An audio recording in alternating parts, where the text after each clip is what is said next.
Good morning, नमस्कार, अभिनंदन।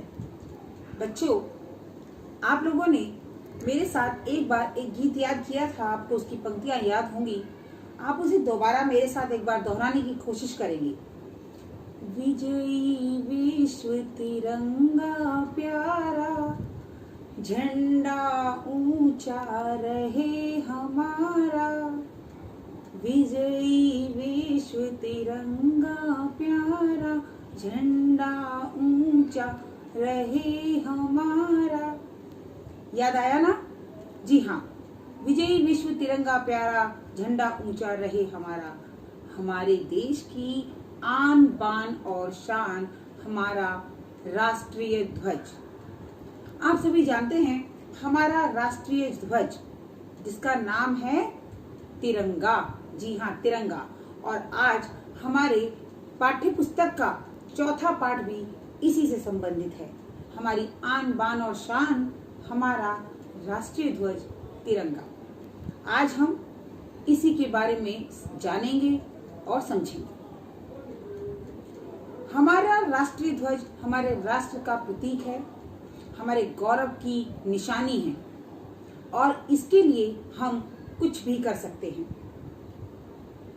शान न इसकी जाने पाए, चाहे जान भले ही जाए। जी हाँ, तिरंगे के बारे में बताने से पहले मैं एक बार आपको पुनः अपना तिरंगा ध्वज जो है वो दिखाना चाहूंगी। ये देखिए, हमारा राष्ट्रीय ध्वज तिरंगा।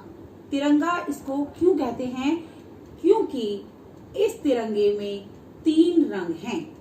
3 रंग, केसरिया, हरा, बीच में सफेद और ये नीले रंग का चक्र। जी हाँ, यह है हमारा राष्ट्रीय ध्वज तिरंगा, जिसके विषय में आज हम जानेंगे और समझेंगे। राष्ट्रीय ध्वज हमारे राष्ट्र का प्रतीक है। यह 3 रंगों का है, इसी कारण इसे तिरंगा कहा जाता है। यह आयताकार होता है, जिसकी आमने सामने की दोनों भुजाएं बराबर होती हैं, आयताकार होता है। और इसको बनाने वाले व्यक्ति का नाम वेंकैया नायडू था। वेंकैया नायडू, अब ध्यान से इस नाम को याद कर ले, वेंकैया नायडू। जी हाँ, उन्हीं के द्वारा इस झंडे को प्रस्तुत किया गया था और उसके बाद इसे हमारे राष्ट्रीय ध्वज के रूप में स्वीकार किया गया था। अभी आपको मैंने दिखाया कि राष्ट्रीय ध्वज आयताकार था और उसमें 3 रंग थे। अब एक मानक के अनुसार इसकी लंबाई और चौड़ाई को भी निर्धारित किया गया है।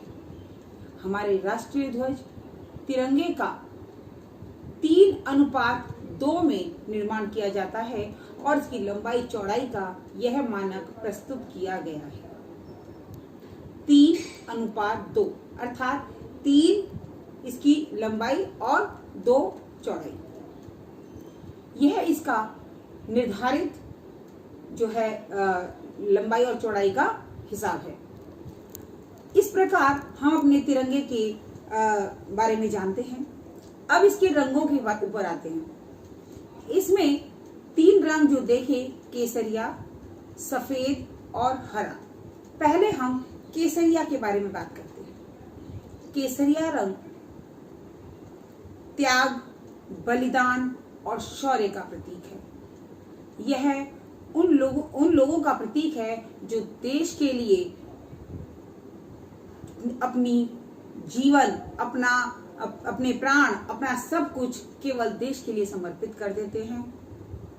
और भारत राष्ट्र के प्रत्येक व्यक्ति में, प्रत्येक भारतीय में यह जज्बा है कि वह त्याग और शौर्य की प्रतिमूर्ति बने, जैसा कि है भी।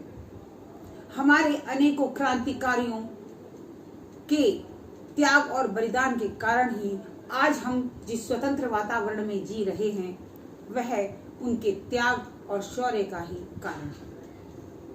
दूसरा रंग सफेद, जो नारंगी के बाद आता है, शांति का प्रतीक है। सफेद रंग को शांति का प्रतीक माना गया है, क्योंकि भारतीय संस्कृति हमेशा शांति की अग्रदूत रही है। हम कभी भी किसी से लड़ाई झगड़े में विश्वास नहीं रखते हैं और हम चाहते हैं कि सभी सुखी हों। सर्वे भवन्तु सुखिनः सर्वे सन्तु निरामया। सभी सुखी हों, किसी प्रकार का लड़ाई झगड़ा मतभेद लोगों के बीच में ना हो, और यदि कुछ हो भी तो उसे शांति के साथ सुलझा लिया जाए।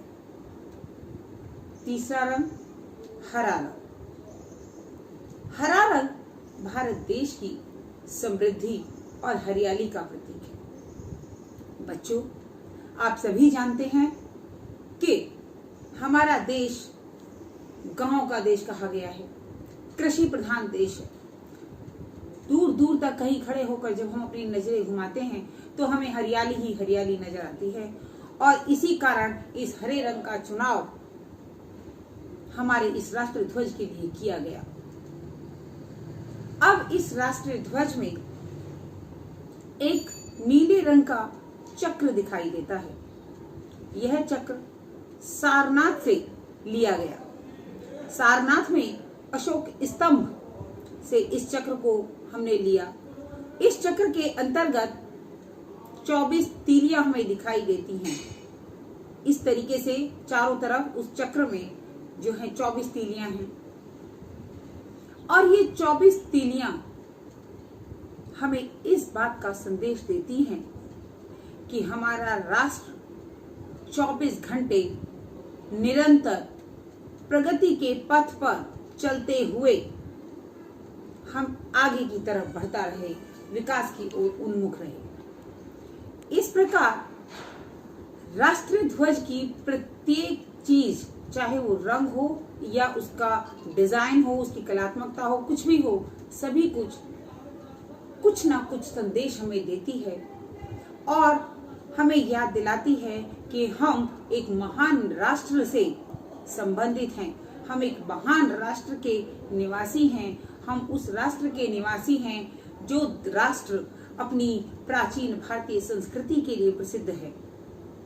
हमारे लिए हमारे राष्ट्रीय ध्वज का विशेष महत्व है।